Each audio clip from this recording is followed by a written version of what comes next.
Хүмүүс бид энэ ертөнцид ирээд нүдэнд харагдах эд зүйл, газар нутаг, эсвэл нүдэнд үл харагдах алдар нэр гэх мэт хоосон зүйлийг олж авахын тулд асар их хүчин чармайлт гарган амьдрдаг хэдий ч энэ бүхний эцсийн үр дүнд биднийг ямар төгсгөл хүлээж байдаг вэ? Бид нүцгэн ирсэн шигээ нүцгэн буцдаг. Үхэлтэй нүүр тулах үед бид хорвоогоос юу ч авч явах боломжгүй, хоосон буцах болно. Энэ бол ертөнцийн хууль бөгөөд яаж ч өөрчлөх боломжгүй бидний хувь тавилан юм. Тэгвэл яагаад хүмүүс энэ ертөнцид ингэтлээ хичээнгүйлэн завгүй амьдрна вэ? Өнгөрсөн түүхийг эргэн харвал бидний өвөг дээдэс ч мөн адил төстэй замыг туулсан гэдгийг олж харах боломжтой. Библиэд инхүү өгүүлсэн байдаг. Номлогчийн үгс номын 5 дугаар бүлгийг харцгаая.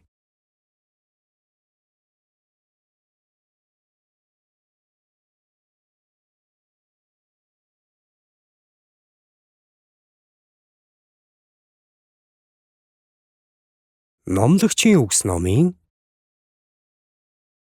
10 дугаар ишлээс эхлээд уншицгаая. Мөнгийг хайрлагч нь мөнгөнд үл ханах ба элбэг дэлбгийг эрхэмлэгч нь орлогодоо эс цадах. Энэ нь бас л хоосон. Баялаг өсгийн хэрээр залгигсад очрох бөгөөд тэдгээрийг хараад суух нь өмчлөгчийн ашигны юм гэж юу? Эгч багч идсэн ажилчин хүний нойр таатай байдаг атал баян хүний цатгалан гэдэс өөрийг нь ч унтуулдаггүй ажээ. Наран доор би нэгэн гунгийг харлаа. Хураасан баялаг нь эзэндээ гай авчирдаг. Ийм хөрөнгө гай болд сүрэхэд хүүгийнх нь гарт юу ч үгүй хоцрох аж.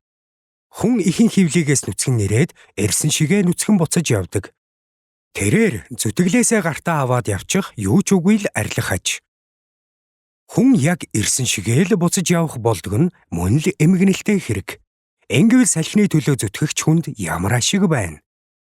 Тэрээр бүхий л өдрөө харанхуйд хооллож, үлэмж үй гашуу, өвчин, уур уцаартай байдаг.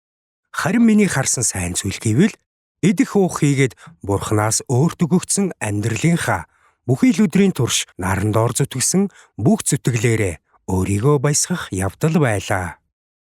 Учир нь энэ түүний хувь хишиг аж. Бурханаас эд баялаг хөрөнгө зойр авсан хүн бүрд тэр тэдгээрийг эдэлж хэрэглэх эрх олгож, мөн өөрийн зүтгэл баярлаж хувь хүртхийг зөвшөөрдөг. Энэ нь Бурханы бэлэг мөн. Бурхан зүрхийг нь баяр баясгалантай байлгадаг тул тийм нэгэн амьдралынхаа хоногудад үргэл санаашраад байдаггүй. Саяны уншсан хэсгийг би цааш нь дэлгэрүүлж тайлбарлахгүй. Энэ бол бид бүгдэд хамаатай үгс юм. Таны сэтгэл дотор үүнтэй санал нийлэх хүсэл төрөх болно. Тийм ээ, энэ үнэн шүү дээ гэх болно. Тэд үр хүүхэдтэй ч гэсэн юу ч үгүй хоосон төрдөг гэсэн байна. Үүнээс гадна их эд баялаг өөрсдөд нь халтай болж хувирдаг хүмүүс бий. Хэрэв тэд их хэмжээний эд хөрөнгөтэй байгаагүй байсан бол дээрэмчтдээ таарлахгүй байх байсан. Гэвч эд хөрөнгөөсөө болоод дээрэмдүүлэх эсвэл ямар нэгэн аюулт өртөж болзошгүй юм. Хураасан баялаг нь эзэндээ гай авчирдаг гэх ишлэл бий. Эдгээр үгсийн хүрээнд авч үзвэл үнэн дээр хүн бүр өөрийн хамгийн сайн үедээ зүгээр л нэг амьсгал юм гэсэн Библийн ишлэл байдаг. Мөн Библиэд бид хаач байсан бай. Хүний амьдралын бүхий л өдрүүд сүүдэр мэт өнгөрдөг гэжээ. Хүний энхэн амьдралд тэр хүн их мэдлэгтэйж бай эсвэл сурсан мэдсэн зүйлгүйж бай, цэцэн ухаантан болон мунхаг нэгний аль нь ч бай. Хүний хувь тавилан үхэлэг их ганц цэг дээр дуустдаг. Энэ нь зөвхөн аль нэг үндэстэнд хамааралтай гэж хэлж болохгүй. Ямар ч орны хүн байсан энэ бол адил зүйл юм. Учир нь хүний бодол сэтгэл, оюун санаа адил тул хүн бүрт адил үйлчилдэг. Тиймээс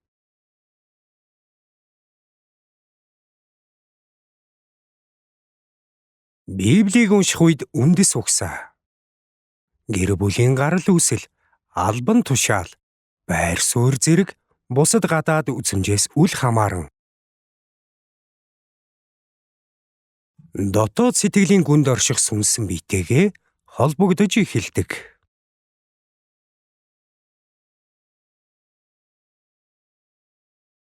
Бурхны үгээр дамжуулан дотоод ертөнцтэйгээ холбогдож өөрийгөө толдох болно. Бурхан хүн төрлөختний түүхийг удирцаар ирсэн бөгөөд томруулдаг шилээр толинд харахтай адил дотоод сэтгэлээ харах боломжийг Библиэр дамжуулан бидэнд өгсөн. Бурхны үг бидэнд энхүү өгөгдсөн байна. Юудэчүүд ба юудэ үндэстэн биш харь үндэстэн. Дэлхийн аль ч улс орны ямар ч үндэстэн бай. Хүний бодол санаа адил юм.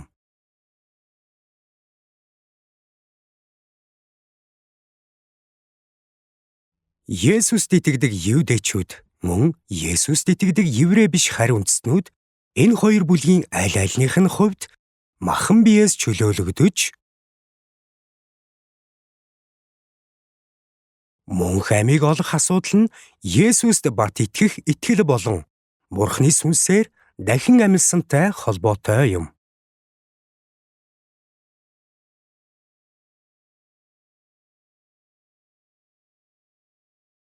Гэсэн ч хачирхалтай нь Библиэд 3 бүлэг хэсэгт хуваасан байдаг. Эхний бүлэгт дэлхий дээр амьдарч байсан түүхэн цаг үеийн бүх улс үндэстнүүд багтана. Хоёр дахь бүлэг нь Авраамийн үр удам болох юудэчүүд юм. Сүүлийн бүлэгт Есүст итгэдэг эхний хоёр бүлгийн бүх хүмүүс багтана. Тэд бол Есүсийг толгой болгосон номлогч буюу Бурхны чуулганд итгэж гишүүнэн болсон хүмүүс юм.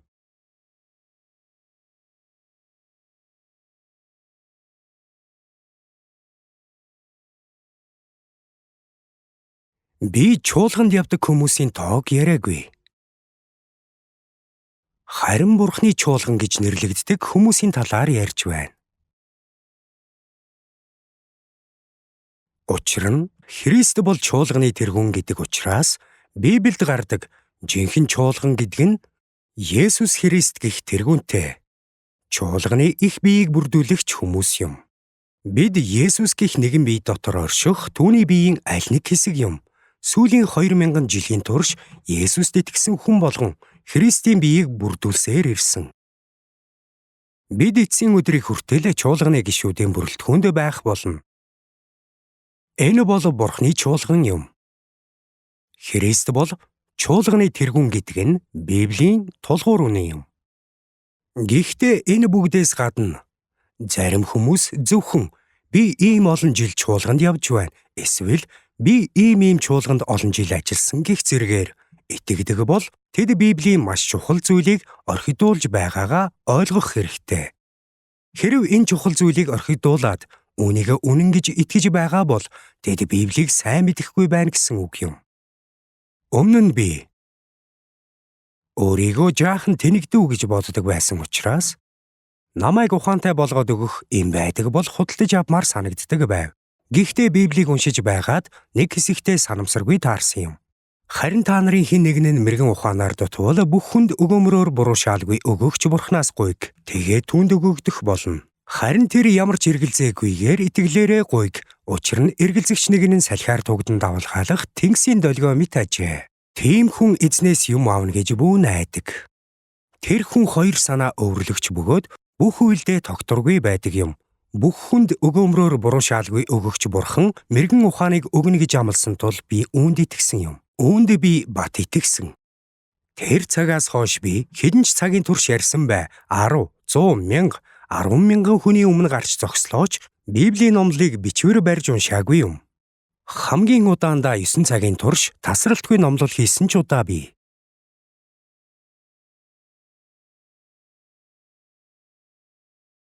Тухайн үед би дунджаар 5-6 юм уу 7 цаг ярьдаг байлаа. Гэхдээ хизээч бичвэр барин ярьж байгаагүй. Би өөрийгөө ухаантай тооцдог гэж хэлж байгаа юм биш. Харин Библиэд амласан Бурхны мэргэн ухаанд би итгэдэг. Бурхны мэргэн ухаан үнгүй олгогддог бөгөөд хэн нэгний хичээл зүтгэлээр олж авдаг зүйл биш гэдэгт би итгэдэг. Би тийм ч ухаантай биш болохоор Библиэд итгэж найдахаас өөр сонголт надад байхгүй. Хүмүүсийн ярьдаг дээд боловсрал, сургаал, мэдлэг, мэргэн ухааны хувьд Бурхны бодолтой харьцуулж болох зүйл бий гэж юу?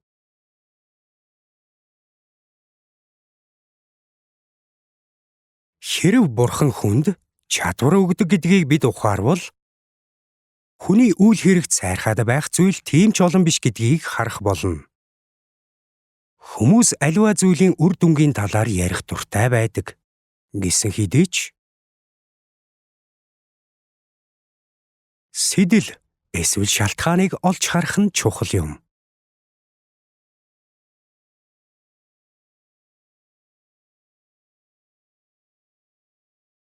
Тиймээс өөрийн оюун ухаан, ой санамж эсвэл өөртөө найдаж Библийг уншихад хязгаар байдаг гэдгийг би аль эрт ойлгосон.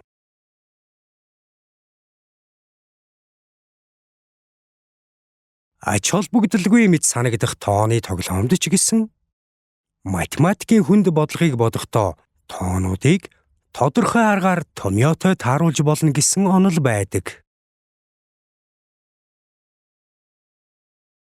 Хүмүүст Библийн үг ач холбогдолгүй мэт санагдаж болох ч хүний тархины гүнд мартагдаад удсан дурсамжуудыг гаргаж ирэх хүч чадалтай. Библи хүнд ийм хүч чадлыг өгдөг.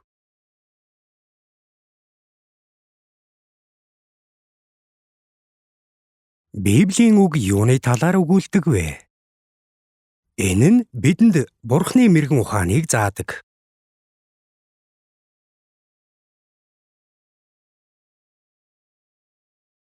Библийг уншиж байхдаа би нэг зүйлийг ойлгосон юм. Би дэлхийн түүхийн талаар олон ном уншиж, бусад улс орны мэдээллийг судалж үзсэн боловч хүн төрөлхтний түүх адилхан. Харин ердөө багахан ялгаатай гэдгийг мэдэрсэн.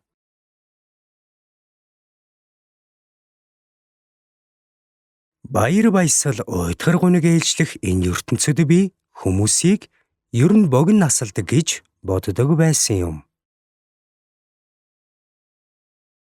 Ингэж боддог байсан ч нэг л өдөр тийм биш гэдгийг ойлгосон юм.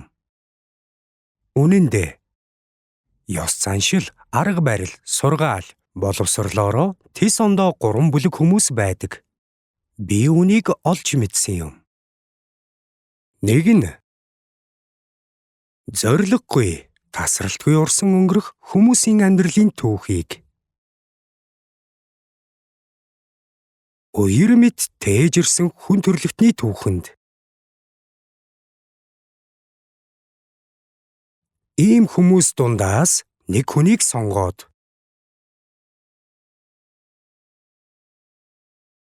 тодорхой газар руу нүүхийг даалгасан.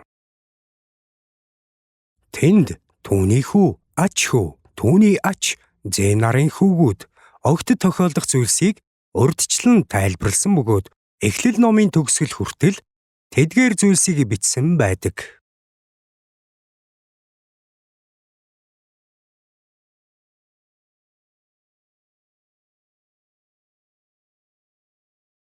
Тэр бол Авраам.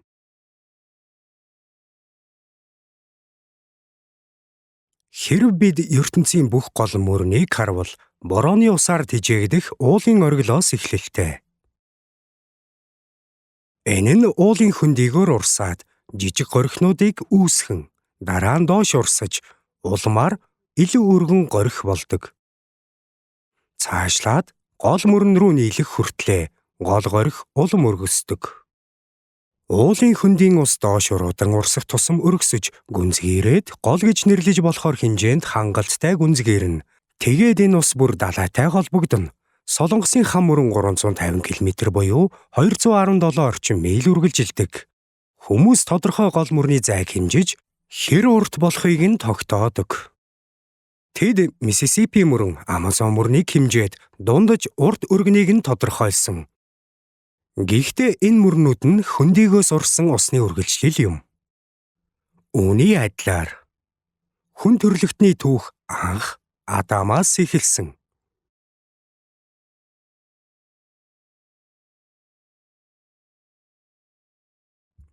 Библиэд Адам үр хүүхэд төрүүлж тэд өсч үржээд хэдэн мянган жилийн дараа энэ ертөнцийг их үеэр дайран өнгөрч газрыг нэлдэн бүрхээд нэг ч уулын оройг ил үлдээлгүй бүрхсэн тухай өгүүлдэг.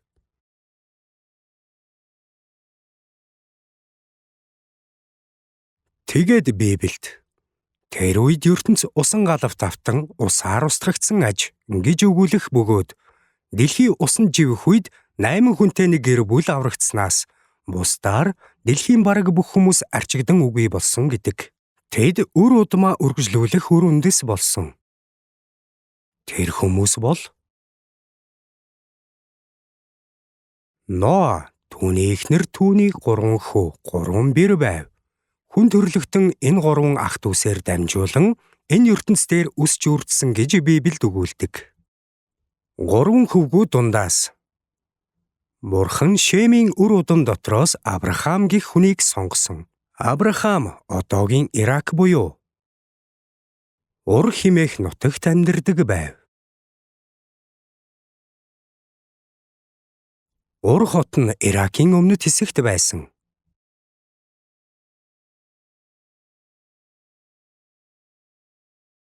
Тэр газарт Бурхан түүнд чи их нутгаасаа төрлүүдээс мөн эцгийнхээ гэрээс гарч чамд миний харуулах нутаг руу явагтун гэж айлдсан. Ингээд Авраам нутгаа орхиод баруун зүгийг зорив. Тэрээр эцэст нь одоогийн Израиль буюу Палестиний нутагт хүрэн хүртлээ баруун зүгт явсан юм. Дараа нь тэр хүүтэй болов. Эхлээд яарснаасаа болоод эхнэрээсээ биш өөр эмэгтэйгээс хүүтэй болсон. Тэр хүүг Ишмаил гэдэг байв. Харин амлсан ёсоор эхнэр Сараагаас нь төрсөн хүн Исаак. Авраам Исаакийн эцэг, Исаак Яаковын эцэг, Яаков Юдагийн болон ах дүүсийнх нь эцэг болоо. Яаковын ихэр ах Исав нь Яаковоос арай эрт мөн нэг өдөр төрсөн хэрн еврейн түүхэнд өвөг дээдэс гэж хүлээн зөвшөөрөгдөхгүй болтлоо. Бурханаас холджээ. Тиймээс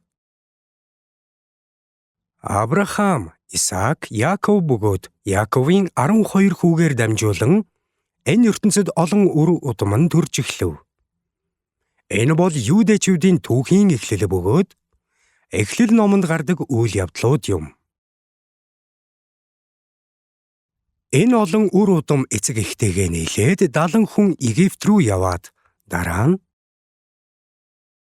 4 дахь үедээ амлсан газар нутагт эргэж ирэв. Библиэд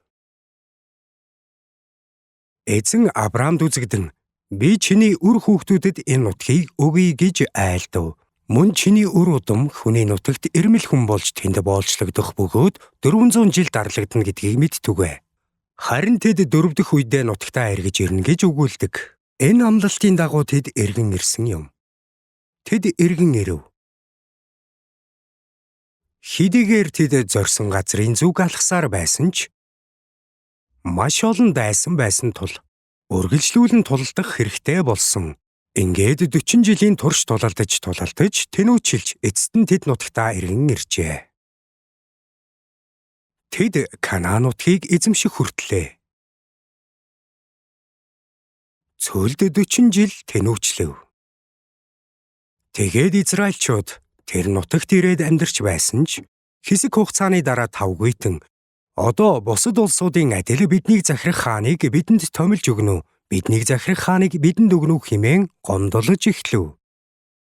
Тэд түүнийг ийхүү зовоожээ. Тиймээс иш үзүүлэгч Бурханаас шийдэл гуйхаас өөр аргагүй хүрчгэн. Үүний үр дүнд нэг хүнийг сонгоод Израилийн түүхэн дэх анхны хаан болов. Тэр бол Саул хаан байсан. Хүмүүсийн шахалтын үр дүнд хаанд томилогдсон хүн. Гэвч Саул хааныг Бурхны өмнө нүглүүлсэн даруйд Бурхан түүнийг авч хаяад Давидыг хаанд өргөмжилсөн. Давид хаан бол Израилийн түүхийн эхэн үеийн удирдагч болсон бодит хүн байсан юм.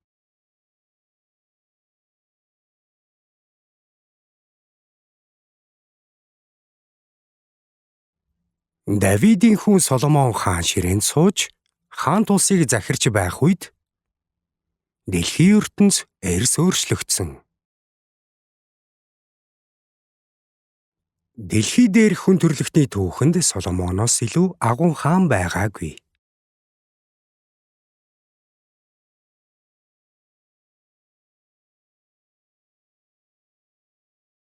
Дараа нь Соломоны хүүг хаан байх үед хаан тулс 2 хуваагдсан. Соломоны хүү Рехобоам болон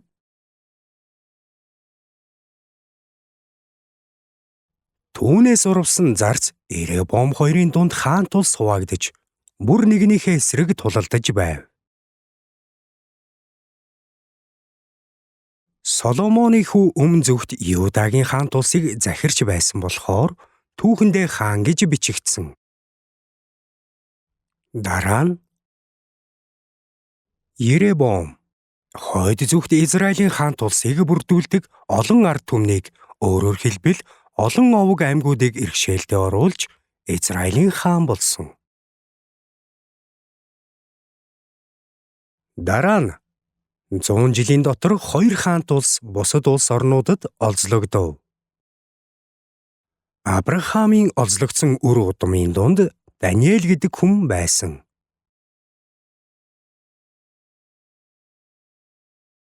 Даниэлийг тэр хаан тулсын чухал албан тушаал томилсон боловч тэр үед Небухаднезар хаан нэгэн хачирхалтай зүуд зүүдэлжээ.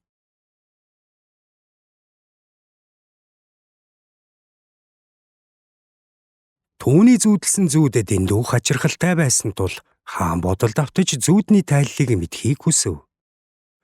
Небухаднезар хаан ийм хачин зүүд зүүдэлснийхээ дараа улс орны хувь заяаг шийдэх үүрэг хүлээсэн мэрэг төлөгч нарыг дуудаад энэ талаар асуужээ. Гэвч түүний зүүдийг мэдэх тайлах хүн байсангүй. Тэрээр мэргэн гэгдэх.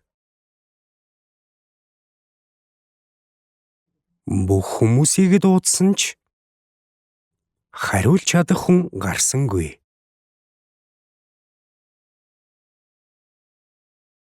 Вавилоны хааны ордны дээгүүр хар үүл бүрхэж, учир нь хаан дотроо ихэд сандарч, туйлын түгшүүртэй байсан бөгөөд тэрээр юу ч хийж чадахгүй байв. Хаан маш их зовж шаналж байлаа. Тэр үед ордонд язгууртнуудын оюун санаанд нөлөөлөгч хүмүүс байв. Тэгээд хаан эдгээр мэрэгдээс асуув. Тэд хаанд хариулахдаа хаантан зарц нартаа зүүдээ ярьсугай. Тэгвэл бид тааллыг нь айлтгахыг хэмээжээ. Гэвч хаан нилээд ухаантай хүн байсан бөгөөд айлдвар минь бат гэдгийг харж буй тул цаг хожихыг хичээж байгааг чинь би лавтай мэдэж байна гэв. Гэхдээ хэрэв та нар миний зүүдийг тайлахыг хүсч байвал эхлээд зүүд юуны тухай байсныг надад хэлэхтэн. Хэрэв та нар надад тэр зүүд болон түүний тайллыг эс мэдвэл та нарыг бүгднийг чинь тас татаж хаях болно. Тиймээс миний зүүд юуны тухай байсныг хэдэн өдрийн дотор надад хэлээрэй гэжээ. Ингээд ордонд байсан бүх мэрэгд үхлийн эрмэг дээр ирцгээв. Мэрэгдүүд арчигдахын даваан дээр байлаа. Тэднийг ийм хувь тавилантай тулгарх үед Даниэлч бас ийм байдалд орж адил хувь тавилантай тулгарч байв.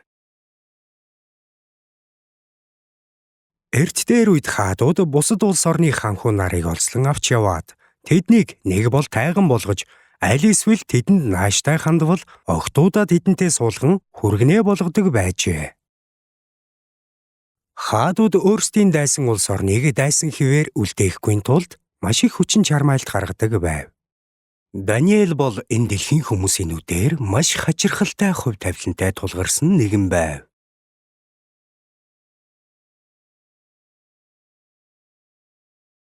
Гэвч тэр Бурхны заасан амьдралаар амьдарсан.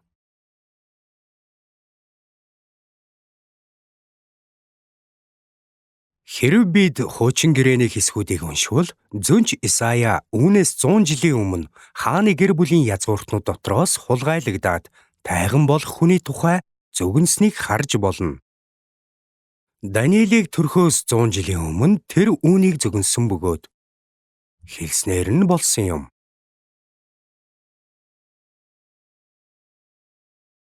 Даниэлийг Вавилоны нутаг руу аваачиж тайган болгосон бөгөөд гэрэлсэн ч хүүхэдтэй болох ямар ч боломжгүй байв.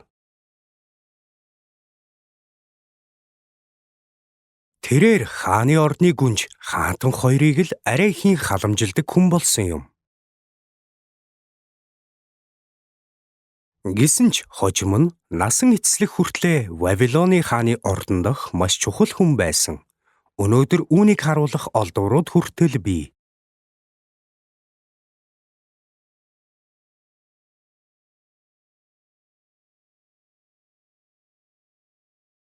Энэ хүний өвөг дээдэс дунд нэгэн хаан байсан бөгөөд тэр өвдөж үхлийн ирмэг дээр ирэв.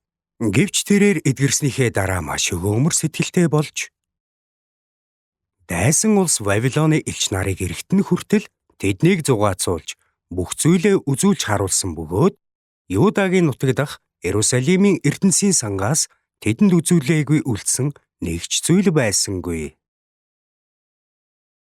Үн цэнтэй гэсэн бүхнээ тэдэнд үзүүлэв. Үүнээс болоод Зөнч Исая Бурхны 100 жилийн дараа илгээх хараалын тухай хэлжээ. Исая номын 39-р бүлгийг гаргацгаая.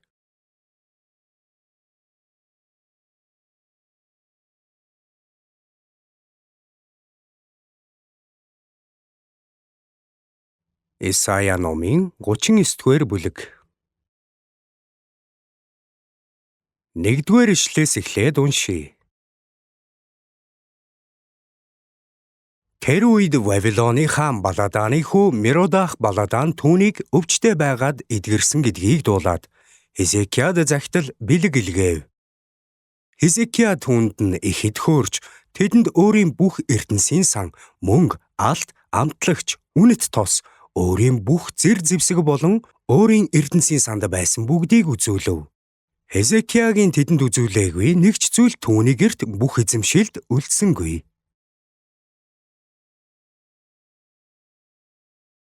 Тэгэхэд иш үзүүлэгч Исая Хизекия хаан руу ирж энэ хүмүүс юу ярьж байна вэ? Тэд хаанаас чамайг зорж ирв гэж асуухад Хизекия тэд алс холын орон Вавилоноос над руу ирсэн гэж хариулав. Энэ бол Зөнч Исая. Тэд таны гэрт юу үзв гэхэд Хизекия тэд гэрт минь байгаа бүхнийг үзсэн. Тэдэнд үзүүлээгүй юм миний эрдэнсийн санд байхгүй гэв. Тэгэхэд Исая Хизекияд төгс хүчит эзний үгийг сонсогтун. Энд Зөнч Исая Хизекия хаанд хандан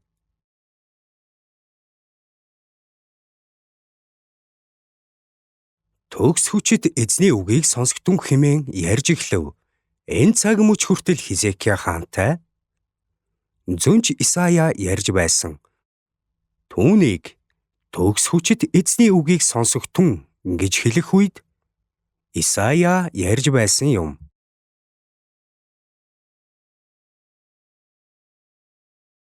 Гэхдээ 6 дугаар ишлэлд цаг нь ирэх болно.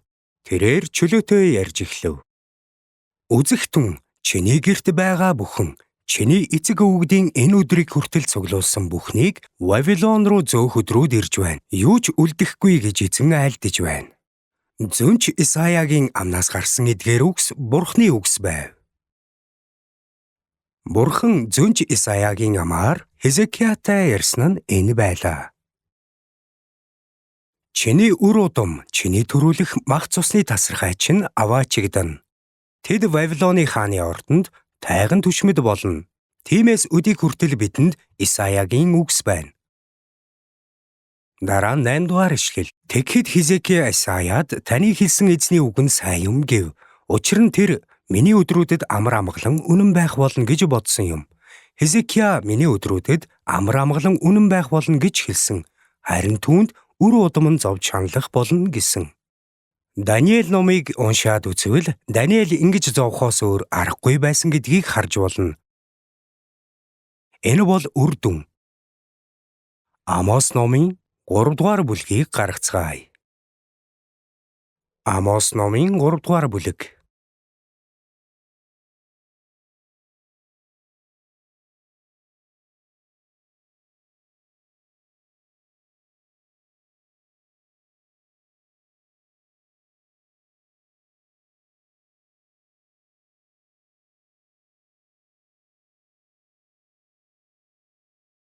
Амос номын 3 дугаар бүлэг.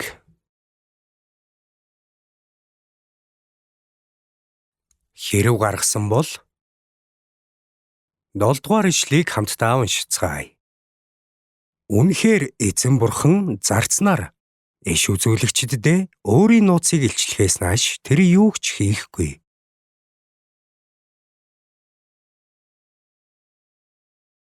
Энд үнэхээр эзэн бурхан зарцнаар иш үзүүлэгчдэдээ өөрийн нууцыг илчлэхээс нааш тэр юу ч хийхгүй гэсэн байна. Бурхан хийж гүйцэтгэхээс өмнө үргэлж иш үзүүлэгч нартаа нууцаа илчилдэг байсан гэж байна.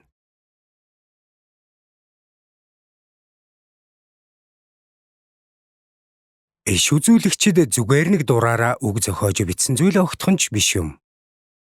Библийн өөр нэг хэсгийг харцгаая. Хосea номын хэдэн хуудсыг урагшин эргүүлье. Хосea номын 11-р бүлэг.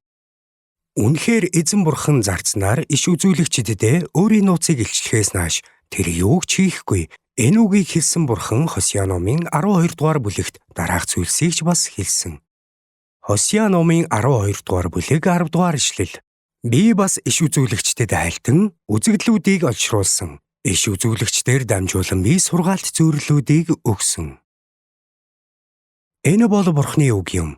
Олон иш үзүүлэгч нартаа хэлсэн бурхны үгс хуучин гэрээ номд тэмдэглэгдсэн байдаг. Мөн үнэхээр эзэн бурхан зарцнаар иш үзүүлэгчдэдээ өөрийн нууцыг илчлэхээс нааш тэр юу ч хийхгүй. Энэ ч бас бурхны үг юм.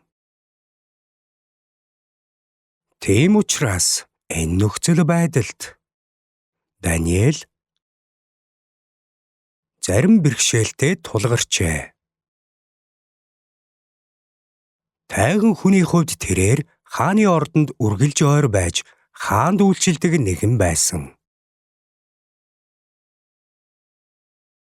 Гэвч хаан хачирхалтай зүй зүүдэлсэн бөгөөд тэр зүүд нь маш сонин зүүд байсан учраас түүний толгойноос гарахгүй байв. Небухаднезар хаан хэлгэнэж миний зүүдийг тайлах хүн алгуу гэж асуув. Түүний зүүдийг хэн ч хэлж чадахгүй, зүүдний агуулгыг хэн ч хэлж чадахгүй бол гэрээг нь сүйтгэн химэн ихэд ууралжээ. Тэр үед Даниэлч бас алуулахын даваан дээр байсан боловч хачирхалтай нь хаанд хариу хэлж чадах хүн нь өөрөө мөн гэсэн дүгнэлтэд хүрчээ. Тэр хэлэхдээ би хаанд зүүдийг нь хэлж тайллыг өөрөө хэлж өгье гэв.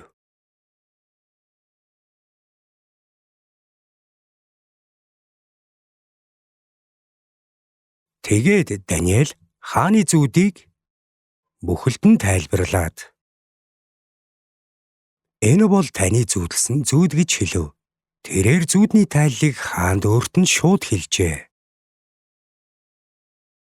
Даниэл номын 2 дугаар бүлгийн 1-р ишлээс эхлээд дуустал нь уншно. Гэхдээ энэ бүлэгт ямар нэгэн тайлбар хүлээлгүй. Харин юу бичснийг сайтар тунгаан бодоорой. Энэ нь Библийн хувилбараас хамаарат хуучин хэв маягаар бичигдсэн тул ойлгоход хэцүү байж болохч байгаагаар нь уншно. Даниэл номын 2 дугаар бүлгийг бүтнээр нь уншно. Даниэл номын 2 дугаар бүлэг 1-р ишлээс эхлэе. Небухаднезарын хаанчлалын 2 дахь онд Небухаднезар хэдэн зүй зүүдэлсний улмаас сэтгэл нь хямарч нойрон хулжих болжээ. Хааны зүүдийг тайлуулахаар Илвчин, Зурхаач, Мэрэгч, Төлөгч мөн халдайчуудыг дуудахыг хаан тушаажээ.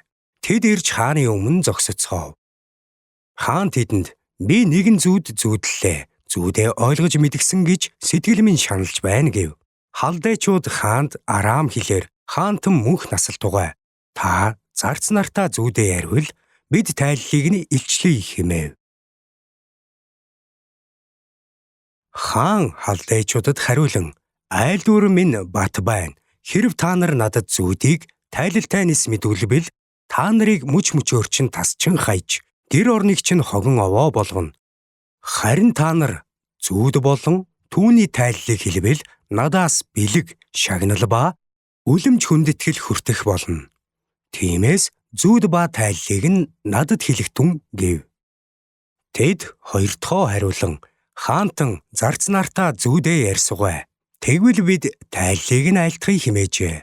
Хаан хариулан хэлэхдээ айлдвар минь бат гэдгийг харж буй тул цаг хожихыг хичээж байгааг чинь би лавтай мэдэж байна. Хэрв та нар надад зүүдийг мэдүүлэхгүй бол та нарт зориулсан ганцхан лүндэн бий. Учир нь цаг үе өөрчлөгдөх хүртэл та нар миний өмнө худал хийгээд мэхлэх үгсийг ярихаар тохиролцсон байна. Тиймээс надад зүүдийг ярихтун. Тэгвэл та нар тайллыг өгч чадна гэдгийг би мэдэх болно хэмээв. Халдайчууд хаанд хариулан хааны асуудлыг хэлж чадах хүн газар дэлхий дээр нэг ч үгүй ба ямар ч агуу хүчтэй хаан эсвэл удирдагч иймэрхүү зүйлийг ямар ч Илвчин, Зурхаач халдайгаас шалгааж байгаагүй. Түүгээрч барахгүй хааны шаардсан зүйл хэцүү. Үүнийг мах бодиор үл оршигч бурхтаас өөр хинч хаанд илчилж чадахгүй гэв. Энэ бүхнээс болж хаан уурлан маш их унтууцаж Вавилоныг хамаг мэрэгдийг устгахыг тушаав. Мэрэгдийг хөнөөх тухай лүндэнч гарчээ. Тэгээд Даниэлийг бас нөхдийг нь хөнөөх гэж хайв. Тэгтэл Вавилоны мэрэгдийг хөнөөхөөр явж буй хааны бие хамгаалагчдын ахмад Ариохтай Даниэл ухаалгаар болгоомжтой ярилцав. Тэрээр хааны ахмад Ариохт хариулан хааны лүндэн яагаад ийм яруу байгаа юм бэ гэсэнд Ариох энэ хэргийн талаар Даниэлд мэдүүлв. Даниэл дотгошоо орж хаанд тайллыг айлтгахын тулд хугацаа өгөхийг хаанаас гуйв. Дараа нь Даниэл гэртээ хараад өөрийн нөхөд Ханания, Мишаил, Азария нарт энэ хэргийн талаар мэдүүлв. Даниэл болон нөхд нь Вавилоны бусад мэрэгдтэй хамт устгуулахгүй тулд энэ нууцын талаар Тэнгэрийн бурхнаас өршөөл гуйхыг Даниэл тэднээс хүсв. Энэ нууц Даниэлд шөнийн үзэгдэл дотор илчлэгдэжээ. Тэгээд Даниэл Тэнгэрийн бурхныг магтав. Даниэл хэлэхдээ бурхны нэр мөнхийн мөнхөд магтагдах болтугай. Учир нь мэргэн ухаан хийгээд хүч чадал түүнийх. Тэрээр цаг хийгээд хугацааг өөрчилдөг. Тэрээр хаадыг босгодог бас унгадаг. Тэрбээр мэрэгдэд мэргэн ухааныг хэрсүүд мэдлэгийг өгдөг. Гүн хийгээд нууц юмсыг тэр л илчилдэг. Харанх үед юу бууйг тэр мэддэг. Гэрэл түүнтэй хамт оршдог. Эцэг өвгдийн бурхан танд би талархал магтаалыг өргөе. Учир нь та надад мэргэн ухаан, хүч чадлыг өгсөн билээ. Одоо ч гэсэн танаас бидний гуйсан зүйлийг та надад мэдүүлсэн. Хааны асуудлыг та бидэнд мэдүүлсэн билээ гэв. Тиймээс Вавилоны мэрэгдийг устгахаар хааны томилсон Ариох дээр Даниэл очоод Вавилоны мэрэгдийг бүү устгах тун. Намайг хааны өмнө аваач. Тэгвэл би тайллыг хаанд айлтгая гэв. Тэгэхэд Ариох Даниэлийг хааны өмнө яаран дагуулж очоод хаанд Юудагаас ирсэн олзлогдохсдын дотроос хаанд тайллыг хэлж чадах хүнийг би оллоо гэв. Белтишазар хэмээх нэртэй Даниэлд хандаж хаан миний үдсэн зүүд болон тайллыг нь чи надад мэдүүлж чадах уу гэжээ. Даниэл хааны өмнө хариулан хааны шаардсан нууцыг мэрэгд Зурхайчид, Илвчид, төлгөч нарын аль нь ч хаанд мэдүүлж чадахгүй. Харин нууцуудыг илчилдэг бурхан тэнгэрт байдаг бөгөөд хожмын өдрүүдэд юу тохиолдохыг тэрээр Небухаднезар хаанд мэдүүлжээ. Таныг орондоо байхад толгойд тань үзэгдсэн зүүд ба зөн ийм болоо. Аяа хаантан. Таныг орондоо байх үед бодлууд тань ирээдүйд болох зүйлсэд хандсан бөгөөд нууцуудыг илчилдэг нэгэн энэ нь юу болохыг танд мэдүүлсэн байна. Гэвч надад энэ нууц илчлэгдсэн нь надад буй мэрэгэн ухаан аливаа амьд биетийнхээс илүү гиснийх бус. Харин энэ тайллыг хаан танд мэдүүлэхийн тулд мөн таныг зүрхэндэх бодлуудаа ойлгоосой гэсних юм. Аяа хаантан. Үзэгтэн. Асар том баримл танд үзэгдэжээ. Энэ дүрс агуу том, гялалцх нь юр бусын сүрлэг. Өмнө тань тэр сүндэрлэж байсан бөгөөд дүр нь хэртхийн байв. Энэхүү баримлын толгой нь шижир алтаар, цээж хоёр гар нь мөнгөөр, хевли ташаа нь хүрлээр, хөлн төмрөөр, тавхай хэсэг нь төмөр, хэсэг шавраар хийгдсэн бүлгөө. Таныг харсаар байхад гар хүрэлгүйгээр нэгэн чулуу цавчигдаж, тэр баримлын төмөр ба шавар нь тавхайг нь цохиж, хэсэг болгон буталжээ. Тэгээд төмөр, шавар, хүрэл, мөнгө, алтан бүгд нэгэн зэрэг бутарч, зум тэрэмцэн тарианы хальс мэт болжээ. Салхи түүнийг хийсгэж ор мөргүй алга болгов.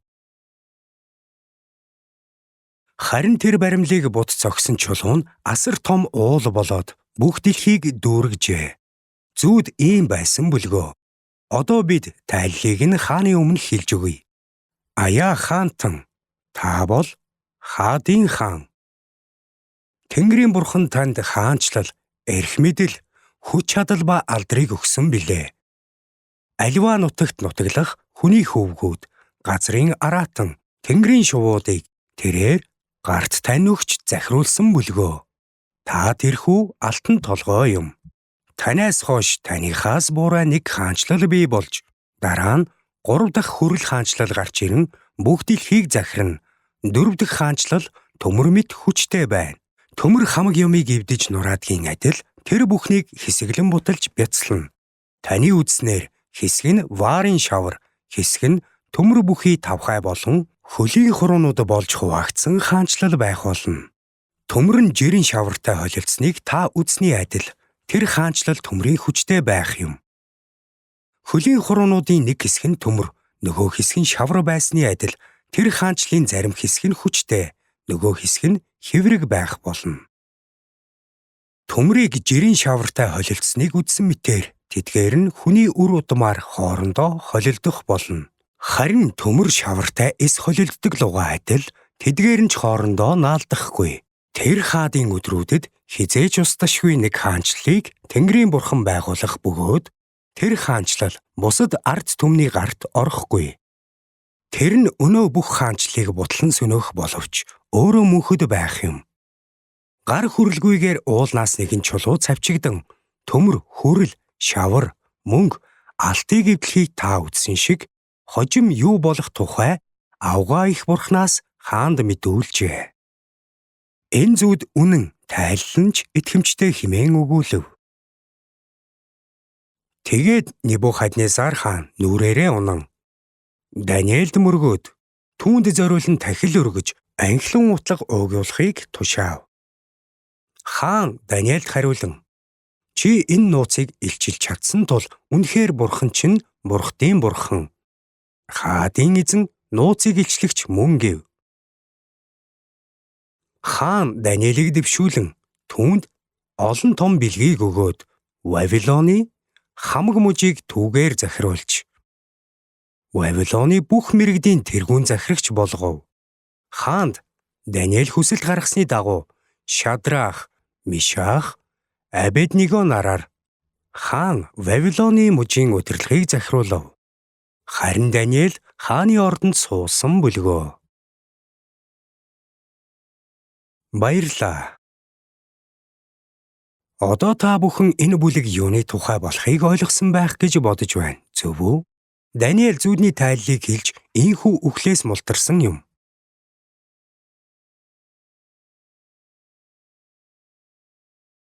Даниэль хааны зүудийг тайлсан гэдэг нь чухал боловч өөрхийнч хааны сэтгэлийг зовоож байсан зүуднийхэн талаар мэдэхгүй, хариулж чадахгүй байсан хэрнэ.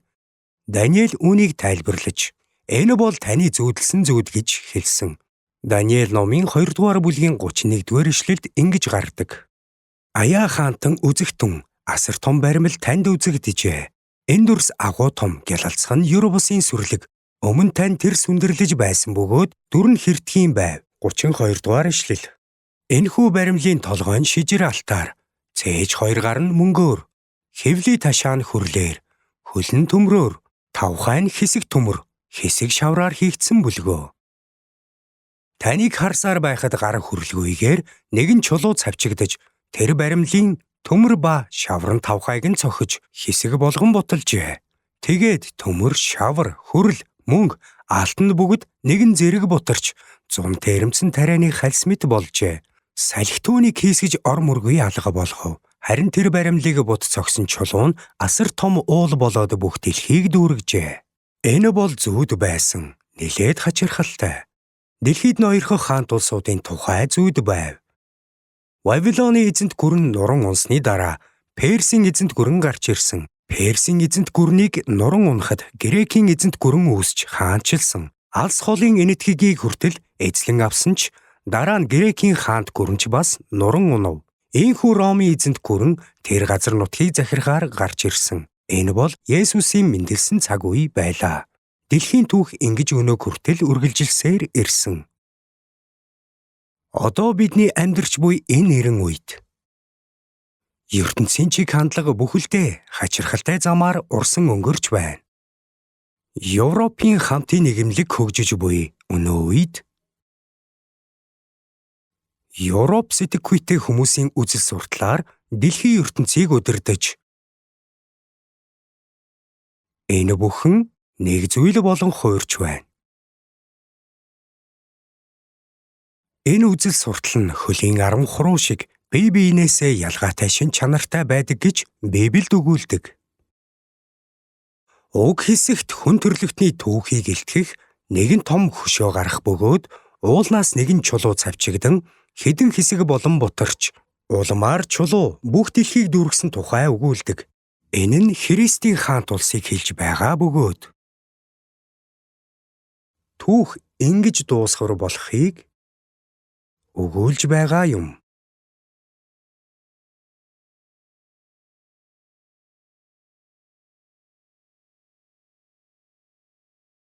Өнөөгийн бидний амьдарч буй цаг үеийг харах өнцөгч мөн адил ийм болно. Энэ нь дэлхийн ертөнцийн ирээдүйг харуулж байна. Гэхдээ нэг сонин зүйл бий. Библиэд дурдсан Христийн шашны үнэн дундаас буруугаар ойлгогдож болох зарим зүйлс байдаг. Есүст итгэдэг тодорхой хүмүүс түүнийг дагаж байхад мөн энэхүү бүлэг юудэчүүдийг түүний дэргэд байхад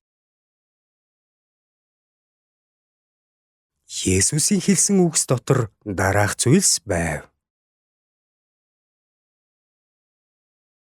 Есүс өөрт нь итгэсэн юудэчүүдэд "Хэрв та нар миний үгэн дотор байвал үнэхээр миний дагалдагчид байна. Тэгээд та нар үннийг ойлгож, үнэн та нарыг чөлөөлнө" гэв. Иймээс хэрв хүү та нарыг чөлөөлбөл та нар үнэхээр эрх чөлөөтэй болно. Есүс энэ үгийг хэлэх үед хүмүүс хариудан түүнд "Бид хизээч хэнд ч боолчлогдож байгаагүй.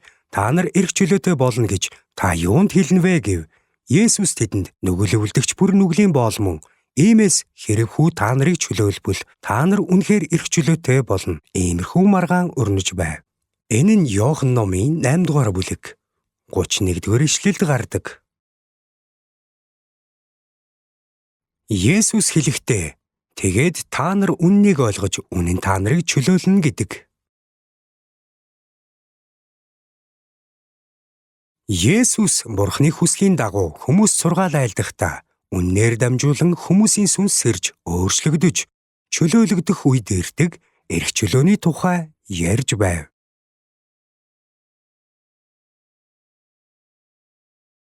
Улс төрийн эрх чөлөө эсвэл тодорхой дарамтаас ангид байх тухай яриагүй юм. Тийм ч учраас энэ хүмүүс сонсож байхдаа бид хизээч хэнд ч боолчлогдож байгаагүй.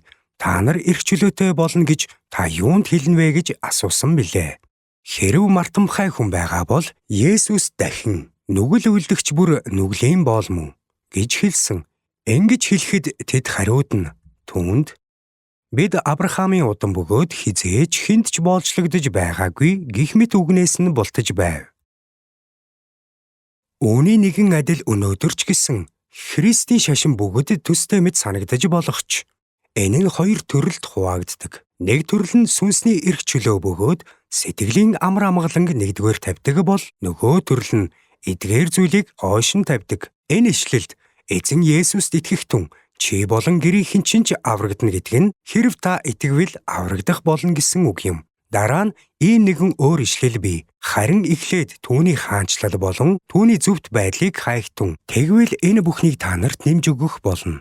Гэвч энэхүү ишлэлийг шууд хүлээж авч энгийнээр ойлгох юм бол ертөнц амар амгалан болно. ертөнц нэгдмэл болж эв найрамдалтай амьдрах болно гэж ярих хүмүүс байдаг. Тэд ертөнц дээрх тансаг амьдрал болон диваажингийн тухай инхүү ярьдаг. Харин Библиэд энэ нь төлөөсгүйгээр ирэхгүй гэж бичсэн байдаг. Нэгдүгээрт энэ ертөнц агуу их зовлон зүдгүүр бэрхшээлийг туулж олон хүн нүглийнхээ төлөөсийг амиараа төлөх болно.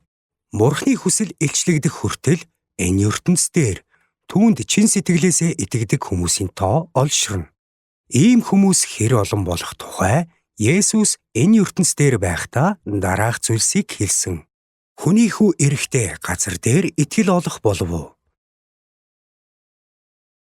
Бурханд чин сэтгэлээсээ итгэдэг хүмүүс дуудагдаж, тогтворжих хүртэл энэ ертөнцид нүүрлэх олон зовлон зүдгүүр бэрхшээлийн тухай тэрээр ярьж байв. Баригдаж буй олон сүм эсвэл Есүст итгэдэг хүмүүсийн тоо өсөн нэмэгдэж байгаа тухай яриагүй. Мөн тэрээр чуулганд явагчдын тоо нэмэгдэхийн хэрээр ертөнц Бурхны тухай мэдлэгээр дүүрнэж гэж хэлээгүй. Библиэд энэ төрлийн төөрөглөөс огт өөр зүйлийн тухай өгүүлдэг. Библийн амладаг цорын ганц үнэн бол сүнсний эрх чөлөө, сүнсний аврал. Дараа нь бие махбодын өөрчлөлт юм. Энд сүнсний авралд хүрсэн хүмүүсийн тухай Библиэд та нар итгэлийнхээ үр дүнд сэтгэлийн авралыг олж авна гэж гардаг. Дараа нь үнэхээр сүнсний авралыг хүлээн авсан хүмүүс өөрчлөгдөх болно. Энэ нь тэдний бие махбодын өөрчлөлтийг хэлж байгаа юм. Бурхан эрэхтэй. Есүс Христийг илгээхдээ тэднийг дуудаж, үүний дараа тэдний бие махбод өөрчлөгдөнө. Энэ бол төгс аврал юм. Түүний төгс аврал, түүний гайхалтай хайр, би сая хүмүүстэй цуг хашгирна.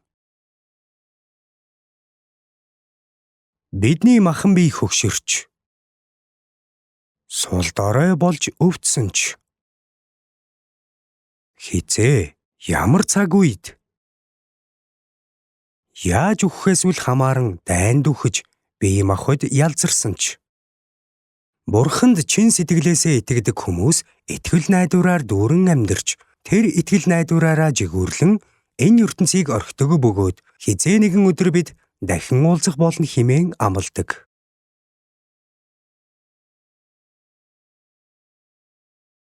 Бид хизээ нэгэн цагт мөхөх ертөнцид амьдарч байгаа бөгөөд ийм ертөнцийн тухайд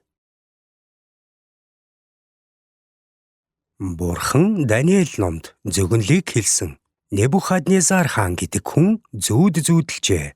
Тэрээр яг л алтан толгой мэт тэр цаг үеийн хамгийн эрх мэдэлтэй суурин дээр суусан хүн юм. Гэвч түүний сүүлчийн өдрүүдэд түүнийхээс буурай өөр нэгэн хаанчлал бий болно гэж түүнд хэлсэн. Үйл явдлын дараалал нь тогтоогдсон байв. Тэгээд эцэст нь өөр нэгэн том чулуу гарч ирээд бүхнийг хідэн хэсэг болгон бутаргана гэсэн байдаг. Эдгээр үйл явдлууд хүн төрлөختний төвхөнд эргэлт буцалтгүй тохиолдох болно. Учир нь тэдгээр нь бүгд Бурхны төлөвлөгөөний нэг хэсэг юм. Тийм ч учраас Библиэд ингэж бичсэн байдаг. ертөнц бүхэлдээ Адам гэх нэг хүнээс гаралтай.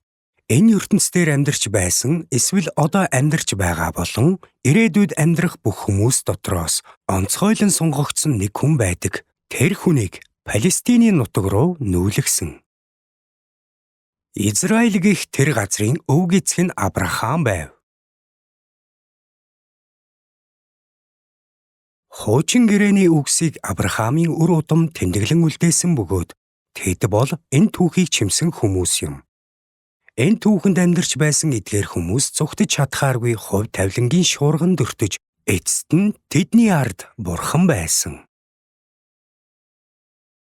Израильчуудыг олзлогдохоос өмнө өөр иш үзүүлэгч ирээд хэрэв та нар хурамч иш үзүүлэгчдийн үгийг сонсвол Вавилон руу олзлогдох болно. Нэгэнд баригдвал тэнд 70 жил боолчлогдно гэж хэлв. Гэвч тэд зөвгөнлийг үргэлжлүүлэн ярих иш үзүүлэгчийг сонсохоос татгалзаж, оронд нь хурамч иш үзүүлэгчдийг дагжээ. Эцэст нь тэд бүрэн устгагдан баригдаж, хожим нь гай зовлон аюул гамшигыг туулсан юм. Тэднийг 70 жил олзлогдох тухай зүнч Иремья урдчилж зөгнсөн бөгөөд Исаяд ч бас хэлсэн байдаг. Даниэл олзлогдож боолчлогдон амьдарч байсан хэдий ч хожим нь Вавилоны нутагт асар өндөр байр сууринд дэвшсэн. Тэгээд тэрээр хэд хэдэн мужийн захирагч болсон билээ. Тэгээд нэг өдөр ийм байр сууринд байсан Даниэл өвөг дээдсийнхээ бичсэн бичээсүүдийг уншиж байхдаа ихэд гайхав. Тэрээр бид энд олзлогдоод 70 жил болжээ. Бидний буцаж очих цаг болсон байна гэж ухаарад бурханд залбирч эхлэв.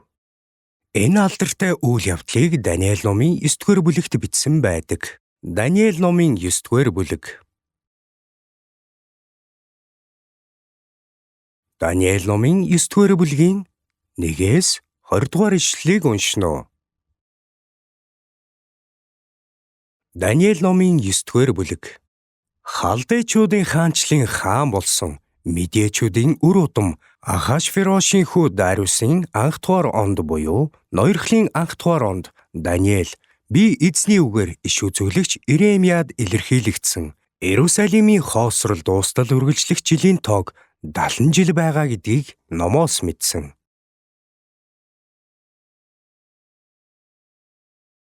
Тиймээс би залбирал гуйлтаараа мацаг барьж, таар өмсөж, дээрээсээ үнс асхан, эзэн бурхныг хайхаар түүн рүү хичээнгүйлэн хандав. Би бурхан эзэндээ залбирч, гэмтээгээ хүлээн зөвшөөрч, хэлсэн нь халаг эзэн минь, авгаа, айдас төрөн бурхан минь, таныг хайрлаж, тушаалуудыг тань сахигчдад та гэрээ ба хайр инэрлээ өгдөг. Бид нүгэл үлдэж, ёс бусыг хийж, ёр бурууг үлдэн тэрсэлж, тушаал тогтоолуудаас тань эргэн холжээ. Түүнээс гадна манай хаад, жононгууд, өвөг дээдэст маань газар нутгийн бүх ард түмэнд таны нэрээр ярьсан зарцнаар иш үзүүлэгчдийг тань бид сонсоогүй. Эзэн минь, зөвхт байдал таних, харин өнөөдрийн шиг ичгүүр биднийх. Бас Юда хүмүүс Иерусалимийн оршин суугчид мөн бүх Израиль бас таны эсрэг хийсэн хар шөмсийн төлөө таны хөөсөн хол ойрын бүх улсад энэ нь хамаарна. Эзэн минь, бид таны эсрэг нүгэл үлдсэн учраас ичгүүр нь биднийх, манай хаад ноёд эцэг өвгдийнх маань билээ. Бид түүний эсрэг тэрсэлсэн боловч энэрл уучлал нь бурхан эзэнд маань бий. Бурхан өөрийн зарцнаар иш үзүүлэгчдээр дамжуулан өмнө маань тогтоож өгсөн хууль завраар бид алгасангүй. Эзэн бурхныхаа дуу хоолойг бид дагсангүй. Хамаг Израиль хууль зааврыг тань зөрчин явж, дуу хоолойг тань дагалгүй эргэн холдсон. Тиймээс бид түүний эсрэг нүгэл үлдсэн учраас бурхны зарц Мосегийн хуульд бичигдсэн тангараг ба хараал бидний дээр буужээ. Бидэнд асар их гамшигыг авчирхаар бидний эсрэг, бидний шүүдэг шүүгчдийн эсрэг айлцсан үгээ тэр баталжээ. Учир нь Иерусалимд үлдэгдсэн шиг ийм явдал Тэнгэрийн дор хаанч үлдэгдэж байсангүй. Мосегийн хуульд бичигдсэн ёсоор энэ бүх гамшиг бидэн дээр буусан билээ. Гэсэн ч хилэнцээсээ эргэж үнэнийг тань ойлгож авахын тулд эзэн бурхныхаа нүрийг бид хүсэмжлэн хайгаагүй. Тиймээс эзэн гамшигыг харсаар бидний дээрээс буулгав. Учир нь бурхан эзэн маань үйлдсэн бүх хэрэгтээ зөвхт байдаг. Харин бид дуу хоолойг нь дагсангүй. Харин одоо хүчрхэг мутраар өөрийнхөө ард түмнийг Египтийн нутгаас хөтөлж гарган нэрээ энэ өдрийн шиг нэр алдартай болгосон Бурхан эзэн минь ээ. Бид нүгэл үлдэж бурууг хийв. Эзэн минь, зөвхт байдлынхаа дагуу Иерусалим хот ариун уулнаасаа уур хилэнгээ буцааж авах болтугай. Учир нь бидний гэм нүгэл эцэг өвгдийн маань хилэнцээс болж Иерусалим болоод ард түмэн чинь бидний эргэн тойрны бүх улсад тохуу болов. Тиймээс одоо Бурхан минь зарцынхаа залбирал гуйлтыг сонсоод эзэн минь өөрийнхөө төлөө нүүрнийхээ гэрлийг таны хоосорсон ариун газарт тусгаач. Бурхан минь ээ, сонроо талбиж сонсооч, мэлмийгээ нээж хоосорлыг маань бас нэрээр тань нэрлэгдсэн хотыг хараач. Учир нь бид зөвхт байдлаасаа бус харин агуу инэрлээс таны өмнө гуйлтаа өргөж байна. Аяа эзэн, сонсооч. Аяа эзэн, өршөөгөөч. Аяа эзэн, сонсоод үйлдээч. Бурхан минь, өөрийнхөө төлөө хийх үйлээ бүү хойшлуулаач. Учир нь хот болон ард түмэн нэрээр тань нэрлэгдсэн билээ гэв. 77 хоног би ярьж залбирч өөрийн ба ард түмэн Израилийнхаа нүглийг улайж Бурханыхаа ариун уулын төлөө өөрийн Бурхан эзэндээ гуйлтаа өргөх зуур.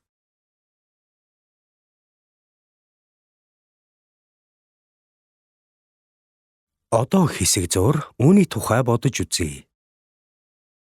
Даниэл гэх хүний залбирлын тухайд гэвэл хуучин гэрээнд дурдсан юудэчүүдийн түүхийг сайн мэдэхгүй бол бид түүний залбирлын агуулгыг ойлгох боломжгүй юм. Энэ нь бодитоор тохиолдсон үйл явдлуудад тулгуурласан баримтуудыг агуулдаг учраас түүний төсөөлөл дээр тулгуурлаагүй. Үүгээр зогсохгүй бид залбирал үлдэхдээ нүдэн анин Бурханд хандан хэлдэг үгс болон Даниэлийн залбирахтаа хэлж буй үгс түүний сэтгэл зүрх хэрхэн Бурхантай бүрэн дүүрэн холбогдож байгааг бид бүхэн харж суралцах хэрэгтэй гэж бодож байна. Тэрээр ийм л нандин бөгөөд бодит залбирлыг үлддэг байсан. Жинхэнэ залбирал гэж юу болох талаар сайтар мэдэлгүй залбирал үлдэх нь эцэстээ үл үзэгдэх Бурхан эсвэл ил харагдах шүтээний өмнө ярьж үүнийгээ залбирал хэмээн эндүрдэг бусад шашинтай адил болох аюултай. Гэвч Даниэл энэ үндэснийг ямархуу байдалтай байсан, юутай нүр тулсан, Бурханы өмнө хэрхэн нүгэл үлдсэн тухай Бурханд тодорхой ярьсан. Тэрээр яг л Ахмад хүнтэй уцаар ярьж байгаа мэт ярьсан бөгөөд гэмшсэн сэтгэлээ илэрхийлэхийг хичээж байлаа.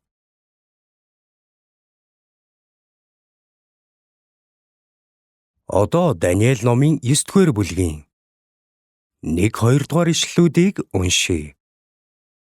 Халдайчуудын хаанчлалын хаан болсон Медэ овгийн Ахашверошийн хүү Дариусын анх дугаар жилд буюу ноёрхлын анх дугаар онд Даниэл би номоос ойлгож мэдсэн.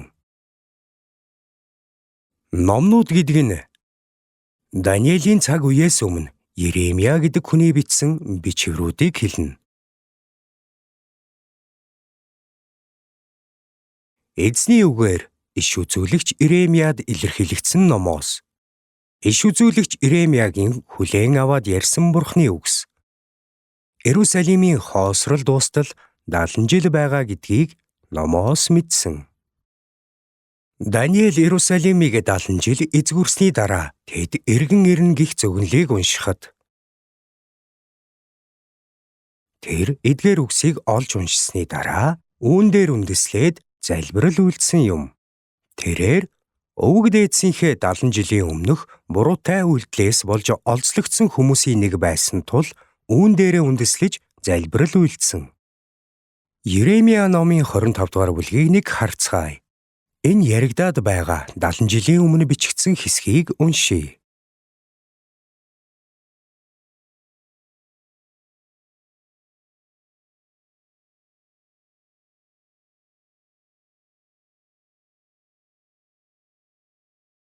Хэрэв та Иремия номын 25 дугаар бүлгийг гаргасан бол 11-р ишлээс эхлүүлэн уншийе.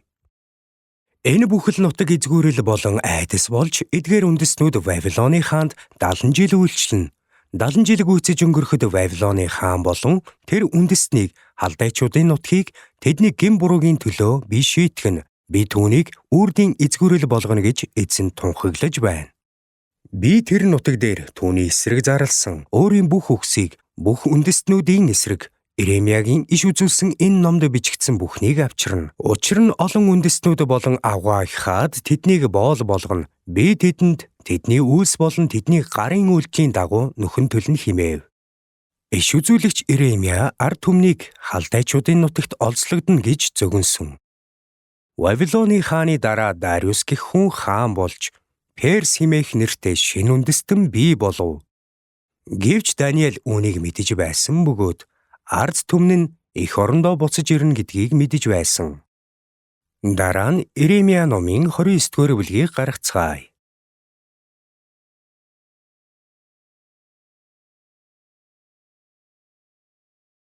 Хэрв гаргасан бол 9-р ишлээс эхлээд уншъя. Тэд нэрээр минь та нарт хуурамгаар иш үзүүлдэг. Би тэднийг илгээгээгүй билээ гэж эзэн тунхаглаж байна. Энэ бол хуурамч иш үзүүлэгчид болон Иремьягийн хоорондох мөргөлдөөн байв. Ард түмэн болон хаан хуурамч иш үзүүлэгчдийн үгийг сонсчээ. Ийм тэднийг устгасан байна. 10 дугаар ишлэл. Эзэн ингэж айлдаж байна. Вавилоны төлөө 70 жил дуусахад та нарыг энэ газарт буцааж авчрахын тулд би та нар дээр ирж сайн үгээ та нарт биелүүлнэ. Хачирхалтай хэрэг, тийм үү? Яаж үүнийг тэр 70 жилийн өмнө урдчилж зарласан байх вэ? Тэдэнд яаж урдчилж анхааруулсан бэ? Тиймээс Даниэл 70 жилийн дараа үнийг уншаад Бурханд залбирч эхлэв. Даниэлийн тухайн улс оронд туулсан зүйлс, зовлон зүдгүр, ард түмний туулж өнгөрүүлсэн үйл явдлуудыг бид тус бүрдэн авч үзэхэд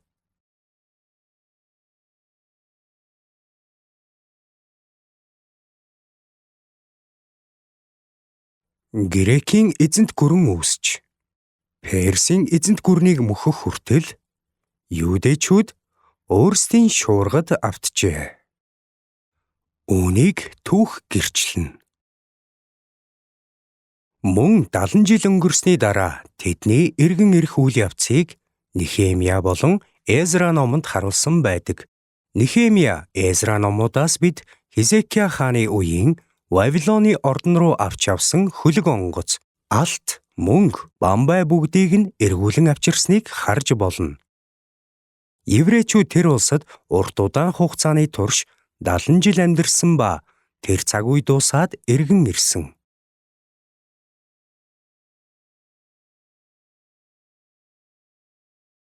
Харин тэр улсад сайхан амьдарч байсан хүмүүс тэндээ сууршин эргэж ирээгүй юм. Тэнд сууршаад эргэн ирээгүй хүмүүс байсан. Тэр хүмүүсийн үр удам ертөнц дээрх үйл явдлын шуурганы улмаас дахин тарж бутарч хойд зүгт Орос, Чечен, Казахстан, Зөвлөлт холбоот улсын янз бүрийн улс орнууд руу явцгаасан. Тэр бүх хил далай мужуудад очиж амьдарсан байна. Ийхүү Юудэчүүд дэлхийн өнцөг булан бүрт холын хол буланд хүртэл таран бутарч түүхээ үргэлжлүүлэв. Тухайн үед эх орондоо эргэж ирээд 400 жил өнгөрсний дараа Есүс мэндэлжээ. Есүс Юудэчүүдийн хүсэн хүлээж байсан Месиа болж ирсэн боловч Юудэчүүд үүнийг ойлгоогүй бөгөөд Ромчуудаас түүнийг цовдлон цаазлахыг хүсэв.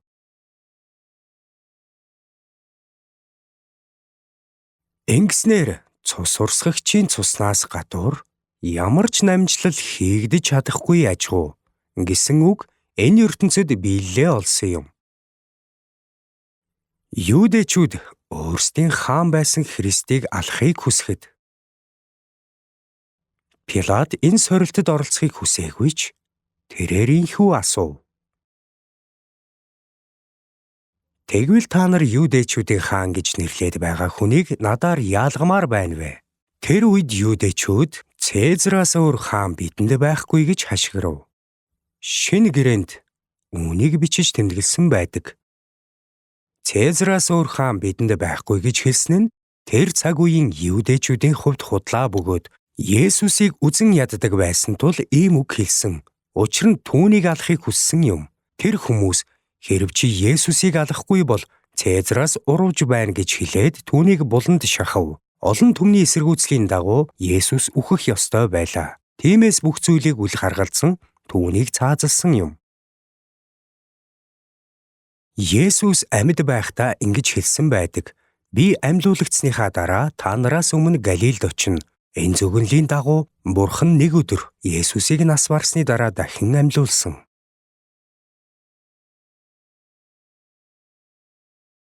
Есүсийн төрөлт бас энгийн нэг төрөлт байгаагүй.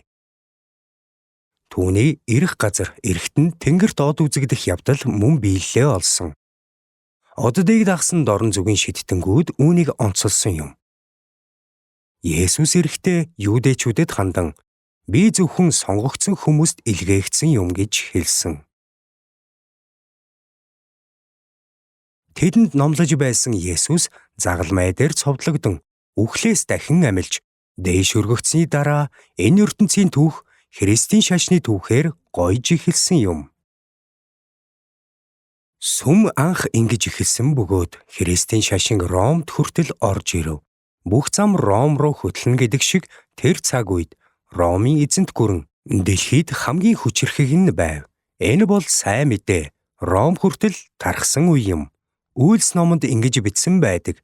Матай, Марк, Лук, Иохан нарын сайн мэдээнүүд нь Есүсийн ул мөр бөгөөд Есүсийн үхэл дахин амьлалтын дараа болсон үйл явдлуудыг харуулдаг бол Үйлс ном нь Христийн шашны сайн мэдээний эхлэл ба энэ эхлэлийн талаарх гүн гүнзгий ач холбогдолтой зарим зүйлийн тухай тэмдэглэл юм.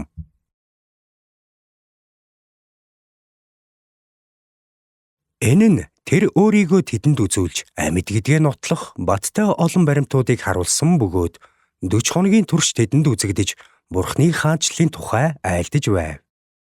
Тэгэхэд шавнаар нь эзэн энэ цагт та Израильд хаанчлалыг сэргээх үү гэж асуусанд Есүс эцэг өөрийн эрх мэдлээр тогтоосон тэр цаг үеийг мэдэх нь та нарын хэрэг биш. Эхэлж очоод сайн мэдээг тунхагл. Та нар Иерусалим, бүх Юудэ, Самари тэр байтугай дэлхийн хязгаар хүртэл миний гэрч болно гэв. Ариун сүнс ирэх үед ийм зүйл болно хэмээн тэдэнд хэлв. Тэгээд тэр яваад өгчээ. Хүмүүсийг тэнгэр ширтэж байтал 2 хүн гарч ирэв. Тэд Галилийн ирчүүдээ та нар юунд тэнгэр ширтэн зогсно вэ? Та нараас өргөгдөн тэнгэрт аваачигдсан энэ Есүс тэнгэр өөд явсныг нь та нар харсан лугаа адил мөн тийм буцаж ирнэ гэв. Үүнийг урд өмнө ярьсан. Энэ ертөнцид юу тохиолдохыг урдчлан харваас. Энэ лекцийн эхэнд хэлсэнчлэн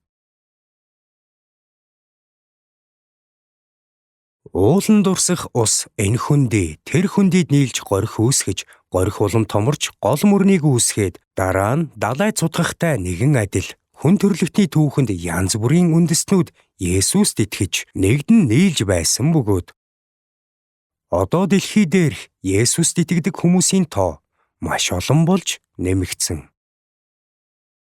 Тиймээс Библиэд ургац хураалтанд бэлэн болжээ гэж өгүүлдэг. Улаан буудаг сарвчин довоолж харин хэвэг хальсыг нь унтаршгүй галаар шатаана гэж хэлв.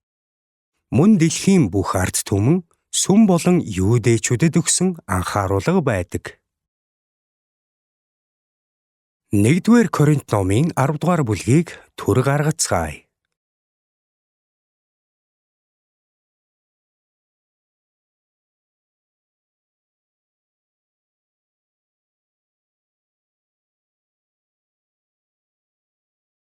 Хэрв 1-р Коринт номын 10 дугаар бүлгийг гаргасан бол 31, 32 дугаар ишлүүдийг уншийе.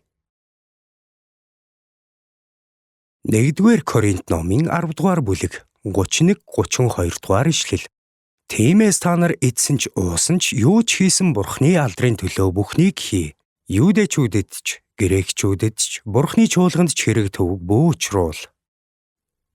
Эдгээр үгсийн талаар бодож үзье.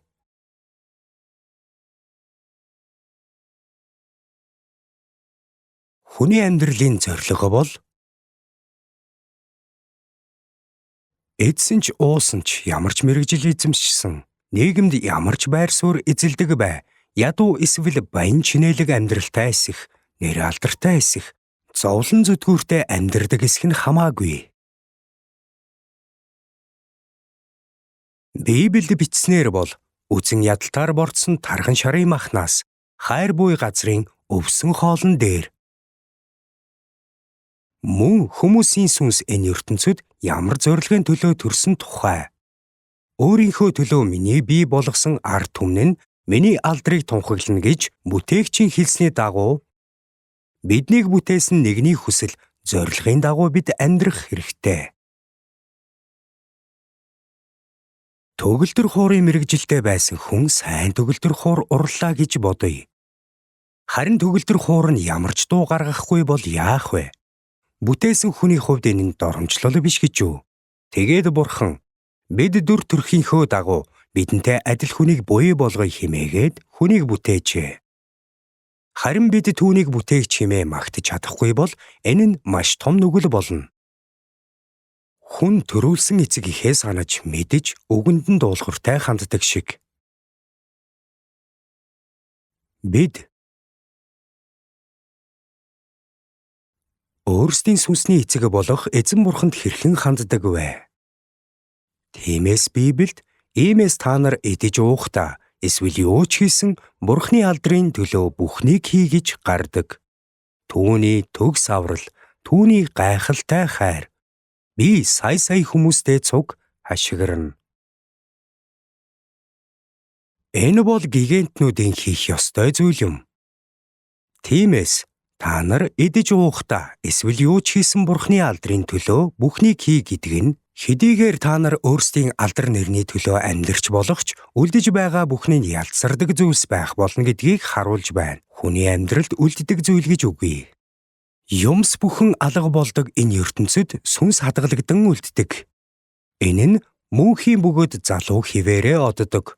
Сүнс явахынхаа өмнө амьдралынхаа туршид бурхны нэгүүлсгийг хүртдэг нь бурхны хүсэл юм. Иймд тэрээр итгэгчдээс юудэчүүдэд ч грекчүүдэд ч бурхны чуулганд ч хэрэг төвөг бөө учруул гэж гуйсан. Юудэчүүд бол Мосегийн 5 номтой холбоотой үндэстэн бөгөөд Авраамийн үр удам байв. Тийм учраас юудэчүүд гэдэг нь хэсэг бүлэг хүмүүсийг хэлж байгаа юм. Грекүүд гэдэг нь эллинист соёл иргэншлийг бий болгосон үндэстэн. Хэдийгээр тэр цаг үед бүх дэлхийн ертөнцид Ром ноёрхож хэмжээлшгүй эрх мэдэлтэй байсан ч грек гэдэг үгийг энд ашигласан нь хүмүүсийн оюун санаанд ноёрхож байсан эллинист философчдын эллинист үзэл суртал байв. Тиймээс энд грекүүд гэж хэлэхэд энэ нь бүх харь үндэстнийг төлөөлөх нэр томьёо болж байгаа юм. Иймээс юудэчүүд ч дараа нь грекүүд эсвэл бурхны чуулган гэсэн байна. Эсвэл бурхны чуулган гэдэг нь хүмүүс эхлээд чуулган гэхээр ямар нэгэн барилга байгууламж гэж боддог. Гэвч энэ нь зөвхөн барилгатай холбоотой биш юм. Библиэд итгэгч олон гигантнуудыг илэрхийлэхийн тулд чуулган гэдэг үгийг ашигладаг. Итгэгч бүр Есүс Христ гэдэг тэргүүнтэй их биеийн гишүүн нь болно. Мөн итгэгч гигантнуудын нөхөрлөл нь Есүсийн сүнсээр удирддаг харилцаа буюу нэгэн биеийг бүрдүүлэхийг хэлнэ. Тиймээс чуулганыг амьд оршихуй гэж хүлээн зөвшөөрдөг. Тиймээс юудэчүүд ч намайг дагаад хэлээрэй. Юудэчүүдэд ч грекчүүдэд ч бурхны чуулганд ч хэрэг төвөг бөө учруул.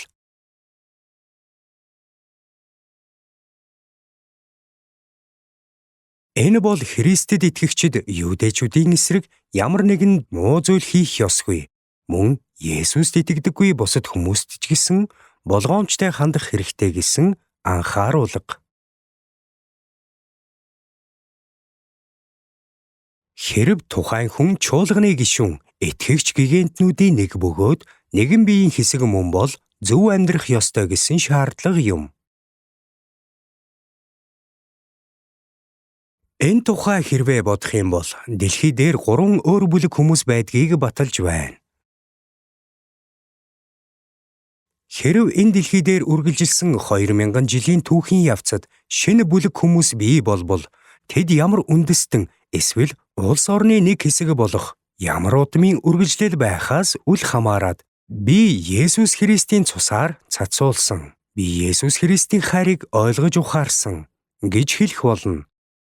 Ийм хүмүүс Бурхны чуулганы нэг хэсэг болдог. Тэд Бурхны чуулганы гишүүд болж мөн ариун чуулганы гишүүд болно. Хүн ямар шашин шүтлэг, шашны урсгалын нэг хэсэг байхаас үл хамааран Есүсийн нэгүслэр аврагдана гэдэгтээ бат итгэлтэй байвал Бурхантай уулзахаас айхгүй байх болно. Хамгийн том нүгэлтэн ч аврагдаж, өдрөөс өдөрт хамгаалагдаж, ариун сүнс их эзнийг дагаж байна. Ийм нэгэн магтан дуу байдаг.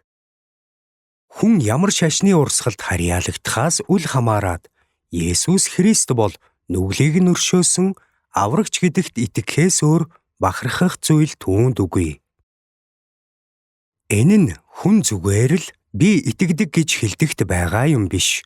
Нэг л өдөр Бурхны гарт бүхнийг тэр бүхэл бүх гэм нүглийнхээ ачааг хүртэл орхихоор ирсэн хүмүүс одоо бүх зүйл шийдэгдлээ гэж хэлээд сэтгэл амраа амьсгалж итгэл найдвартай амьдрах боломжтой юм. Өөрсдийн дуулдаг магтан дуунууд дотроос энэ магтан дууны тухай бодож болно.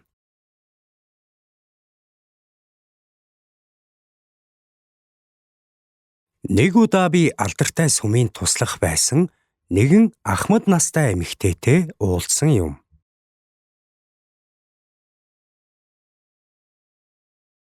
Тэр нэлээд хүнд өвчтэй байсан бөгөөд хоног өдрөө хүлээж байлаа. Хэн нэгэн надад түүн дээр очихыг санал болгож тэр хүнч хүрээд ир гэв. Ингээд би түүнтэй уулзахаар болсон юм. Түүнтэй уулзах үед тэр надад би бага залуу байхаасаа одоо хүртэл нэг ч өдөр алгасалгүй өглөөний залбиралд очдог байлаа. Харин одоо би хүнд өвчтэй, хэвтэрт байгаа тул явж чадахгүй байна. Чуулганд ч очиж чадаагүй гэв. Тэрээр надад өөрийн хийсэн бүх муу зүйлийг ярьж өгөөд дараа нь би Бурхны өмнө зогсохоос айж байна гэлээ. Тэгээд би түүнээс та хизэнээс Есүст итгэсэн бэ гэж асуухад би бага байхасаа л Есүст итгэдэг байсан гэж хариулсан юм. Тэгэхээр нь та тэр үед яагаад итгэх болсон бэ гэж асуухад тэрээр бидний дийлэнхэн сайн мэддэг төлөөлөгчдийн итгэл үнэмшлийн талаар дурдаад би Тэнгэр газрыг бүтээгч төгс хүчит эцэг бурханд итгэдэг гэд үүнд итгэдэг тухайгаа хэлв. Дараа нь түүнээс тэгвэл таны амьдралдаа үйлдсэн нүгэл дараа нь юу болсон бэ гэж асуухад бурхан минь энэ л асуудал болоод байна. Би бүх нүгэлдээ өршөөлөх ёстой атал би чуулган руу явж чадсангүй гэв. Би хэлэхдээ та итгэдэг боловч бүх зүйлээ бурханд даатгаж чадахгүй байгаа бололтой гэхэд тэр санал нийлв. Тэр дараа хүн шиг байсан юм. Нэгэн онцгой өдөр маш их мөнгө олсон таксины жолоочийн тухай нэг түүх бий. Бодож байснаасаа илүү их орлого олсон тул гэрийн зүг сэтгэл өөдрөг явж байлаа. Гэртээ харих замдаа өдрийн орлогоо олсон тул хэнийг үнэгүй хүргэж өгөхөөр шийдэв. Хэсэг явж байтал зам дээр нэгэн настай эмэгтэй хүнд ачаа үрээд явж байгааг харжээ. Жолооч түүнээс та хаашаа явж байгаа юм бэ гэж асуухад хариуд нь зүгээр дээ надад мөнгө байхгүй гэв. Тэгээд эмэгтэйд та суучих би таныг үнэгүй хүргээд өгье гэхэд тэгнэ гэж үү баярлаа гэв. Эмэгтэй очих газар таксины жолоочийн гэртээ харих зам дагуу байгаад нь баярлаад дуулан явлаа. Тэр түүнийг дөхүүлж өгнө гэж хэлсэн юм. Гэвч арын суудлаас гарах дуулах биш ёолох чимээг тэр анзаарлаа. Толиндоо арагш хартал эмэгтэй ачаагаа үрсэн хിവэр байгааг харав. Тэгээд түүнд хатагтай та яагаад ачаагаа үрсэн хിവэр байгаа юм бэ гэхэд намайг хүргэж өгч байгаад чинь маш их талархаж байна. Тийм атал би яаж ачаагаа хүртэл буулгах билээ гэж хариулв. Хэрэв эмэгтэй таксинд суусан бол ачаагааж бас доош нь тавих хэрэгтэй байсан юм. Есүст итгэдэг хүмүүсийн дунд ийм хүн олон бий. Тэд итгэдэг хэрн гэм нүглийнхээ ачааг үрсээр л байдаг. Хэрэв нүглийнхээ ачаанаас та залхсан бол Есүс таны сэтгэл зүрхэнд орж ирэх болтугай. Хэрэв амьдралаа шинээр эхлүүлэхийг хүсч байвал. Есүс таны сэтгэл зүрхэнд орж ирэх болтугай. Энэ магтан дуулалд бид талархаад баршгүй.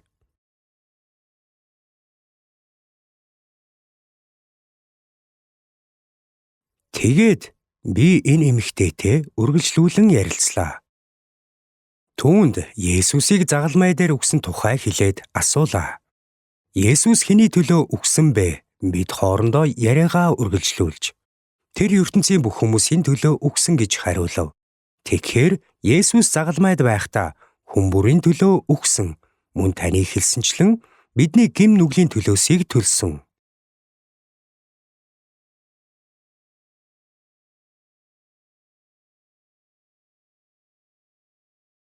Тэгэхээр Есүс өөр хэний төлөө үгсэн бэ гэвч асуудлыг тэрээр өөрөөсөө холдуулсаар байв.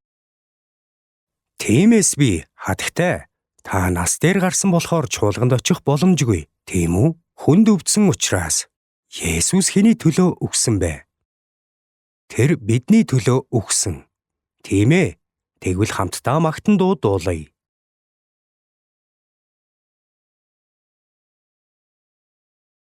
Ойлхон намайг аврахгүй хэдий нүрэ минь нулимсанд нэвчсэн ч энэ нь миний айцыг хөнгөлж чадаагүй. Олон жилийн гэм нүглийг минь угааж чадаагүй. Ойлхон намайг аврахгүй. Христэд итгэх итгэл намайг аврах болно. Таны нэгүүлсэнгүй хүүд итгэе. Түүний хийсэн ажилд итэг. Түүний гарт эзэн минь надад гүйхэд минь туслаач. Христэд итгэх итгэл намайг аврах болно. Бид энэ магтан дуунуудыг хамтдаа нэгээр нь дууллаа. Тэр эмэгтэй би энэ магтан дууг хүүхэд байхасаа дуулдаг байсан хэмээн ярив. Зөв үү? Өөр нэг магтан дуу дуулъя.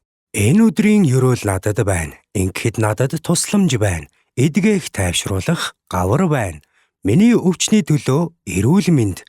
Миний ядуурлын төлөө эд баялаг. Би хурганы цусаар гитлэгдсэн. Би мөр бүрийг тайлбарлаж өглөө. Биднийг энэ магтан дууг дуулахад тэрээр санаа алдав.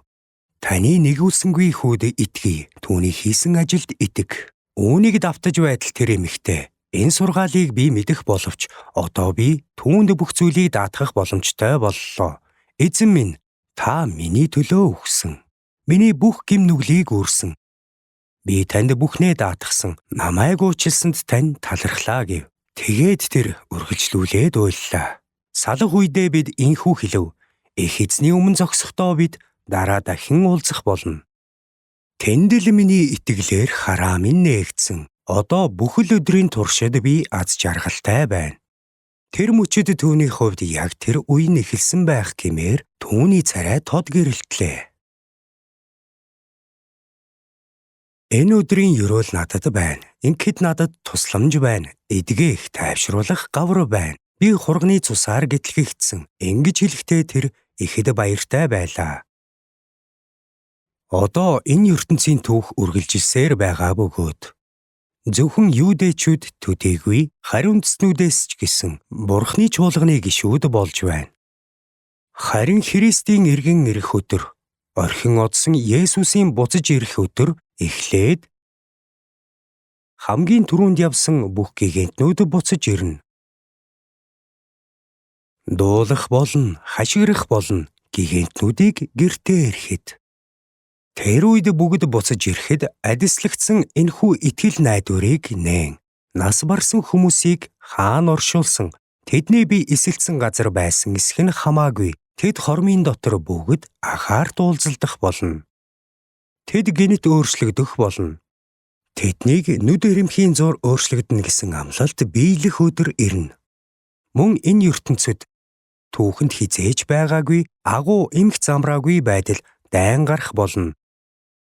Тэгээд чуулган энэ дэлхийгээс алга болно. Гэвч дэлхий дээр дайн дэгдэж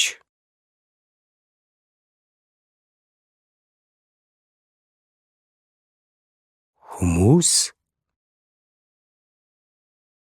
өөрсдийнх нь хяналтаас гадуурх зовлон донд төөрөлдөх болно. Библиэд энэ тухай өгүүлдэг. Мөн тэр хугацаанд Юудэчүүдэд зориулж хэлсэн зөвгөнлүүд бүгд биелэх болно. Тэр үед Есүсийн амьд байхдаа хэлсэн бүх үгс биелэлээ олно. Харин тэр өдрүүдэд жирэмсэн болон хөхүүл эмэгтэйчүүд золгүй гэх үгс биелэх болно. Юудэд байгсад нь уул руу зүгтэг гэх үгс бас биелэлээ олно. Манай эртний 70 онд бага хэмжээнд тохиолдсон хэрэг явдал нэлээд их хэмжээнд тохиолдох болно. Библиэд зүгтэх чинь өвөл эсвэл амралтын өдөр таарахгүй тулд залбир гэж өгүүлсэн нь яг эдгээр үгсийн дагуу тохиолдох болно. Еврей үндэстэн 1948 оны 5 дугаар сарын 14-ний өдөр тусгаар тогтнолоо зарласан бөгөөд хүчирхэг улс болон хөгжихийн хэрээр Египтийн армийг ялж, Арабын армийг чалж байсан үе бий. Гэвч нэг удаа Юудэчүүд амралтын өдөр Египтийн цэргийн хүчний дайралтад өртөж, ухаангүй айд сандран хүнд хэцүү үеийг туулсан билээ. Учир нь тэр өдөр амралтын өдөр байсан юм. Еврейчүүд одоо хүртэл амралтын өдрийг дагаж мөрддөг. Тэд дэлхийн олон улс оронд элчин сайдын яамтай хэдий ч Юудэчүүдийн хувьд амралтын өдөр нь Баасан гаригийн орой нар жаргах үед эхэлдэг. Тэгээд дараа 7 хоногийн өглөө болтол бүх ажлаа зогсоодог. Юудэ улсын сүүлийн өдрүүдэд болох дайнд Юудэчүүдэд амралтын өдөр тулгарх зүйлсийг урьдчил сануулсан. Би Израильд байхдаа амралтын өдөр алхаж яваад надад очих газар байсангүй. Тэгээд араб хүний ажилуулдаг ресторанд хооллох болсон юм. Үндэс угсаа гарал үүслийн тухайд би ч өөрөө харь үндэстэн гэдгээ мэдэрсэн. Гэвч яалтчгүй дахин төрж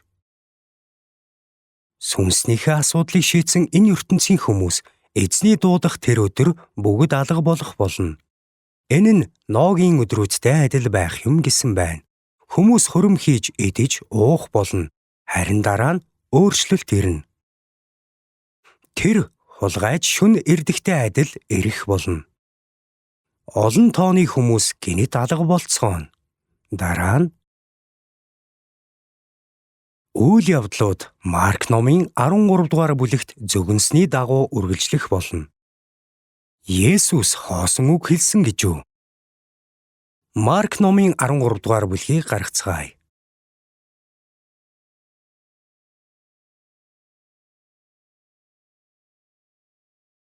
Марк номын 13 дугаар бүлэг 17 дугаар ишлээс эхлэн уншъя.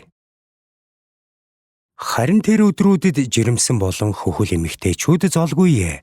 Энэ нь харин өвөл тохиолдохгүй төлөө залбир. Юу гэвэл тэр өдрүүдэд Бурхны бүтээсэн бүтээлийн эхнээс өнөө хүртэл болоогүй, мөн хизээж болохгүй гамшиг болно. Хэрв эзэн тэр өдрүүдийг богиносгоогүйсэн бол нэг ч мах бод аврагдахгүй байх байсан. Харин тэр сонгогдох ёстын төлөө тэр өдрүүдийг богиносгосон юм. Хэрв хэнийг нь та нарт хараач, Христ энд байна, эсвэл хараач тэр тэнд байна гэвэл бүү итэг. Учир нь хуурамч Христүүд ба хуурамч иш үзүүлэгчид гарч ирж боломжтой бол сонгогдох ёстыг хүртэл төөрөлдүүлэхийн тулд тэмдгүүд гайхамшгүүдийг үйлдэнэ. Харин болгоомжлогтун, үзэгтэн би та нарт урдаас бүхнийг хэлв. Болгоомжлогтун Есүс эдгээр зүйлийг урьдчилж хэлсэн. Энд 20 дугаар ишлэлд нэгэн хэцүү зүйлийг дүрсэлсэн байна. Хэрв эзэн тэр өдрүүдийг богиносгоогүйсэн бол нэг ч мах бод аврагдахгүй байх байсан. Харин тэр сонгогдох ёстын төлөө тэр өдрүүдийг богиносгосон юм. Тэр сонгогдох ёстын гэсэн байгаа тул таныг үүдээр нь орж ирэхээс ахуулаад л таныг аль эртнээс сонгогдсон байсан гэж ирээд хуурамч сургаал номлодог чуулганууд болон бусад мөргөлийн газрууд байдаг. Уучлаарай. Гэхдээ энэ нь сонгогдсон хувь хүнийг хэлж байгаа юм биш. Энэ нь сонгогдсон ард түмнийг хэлж байгаа юм. Энэ бол Еврей ард түмэн, Авраамийн үр удам. Тэд энэ ертөнцид хаан тулсаа байгуулж дэлхийн хамгийн хүчирхэг үндэстэн гэдгээрээ бахархах үед ертөнц бүтээгдснээс хойш хизээж болоогүй дайн эхэлнэ. Энэ нь Даниэл номын 12 дугаар бүлэгт гардаг. Энэ үндэстэн үүссэн цагаас тэр үе хүртэл хизээж байгаагүй хүнд цаг болно гэх өдөр юм. Энэ өдөр ирэх болно. Тиймээс энэ үндэстэнд хожим тохиолдох зовлон зүдгүр иш үзүүлэгчид худал зүйлс номлож, сонгогдсон хүмүүсийг хуурч байснаас болоод гай зовлонгийн үеийн эцсийн өдрүүдийг богиносгох болно. Есүс Тэнгэр өөд явсныг нь та нар харсан лугай адил мөн тийм буцаж ирнэ гэсэн тул Христ тэдний өмнө гинэд гарч ирэх болно. Тэрээр чуулганд өөр байдлаар үзэгдэх болно. Чуулганы хувьд хулгайч шүн эрдэхтэй адил ирэх болно гэсэн үгс зөв юм. Чуулганыг гинэд хурааж авах болно. Харин юудэчүүдийн хувьд тэд түүнийг харна, тэр байтугай түүнийг жарлсан хүмүүс ч харна гэсэн бөгөөд бичигдсэн бүхнийг туулах болно. Энэ бол Бурхны төлөвлөсөн агуу дүр зураг юм. Түүний төлөвлөгөө хөтөлбөрийн дагуу урагшилж буй ертөнцөд бид амьдарч байна.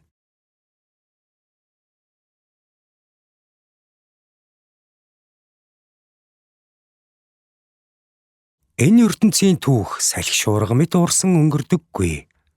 Цаг хугацаатай хамт хөдөлдөг. Энэ нь Бурхны хүсэл, төлөвлөгөө, зорилгын дагуу хөдлөнө.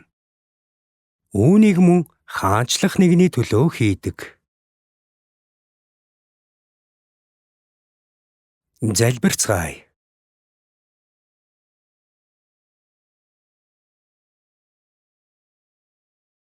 Ариун Бурхан минь, тань чин сэтгэлээсээ талархаж байна. Бид ямар ч зориггүй амьдарч байж, гэвч ариун үгсээ бидэнд өгсөнд тань чин сэтгэлээсээ талархъя. Ингэснээр бид мэдж зөв замаар амьдарч чадна. Эзэн минь, хэрэв бидний дунд ямар ч зориггүй, сүнсэн өвчлсөн нэгэн байгаа бол үгээрээ тэднийг эдгэж өгнө. Бид таны гарт өдөр хоног амьдралаа чин сэтгэлээсээ даатгаж, бидний дундаас ард хоцрох хүн байхгүй байгаасаа гэж хүсэж байна. Есүсийн нэрээр залбирч байна.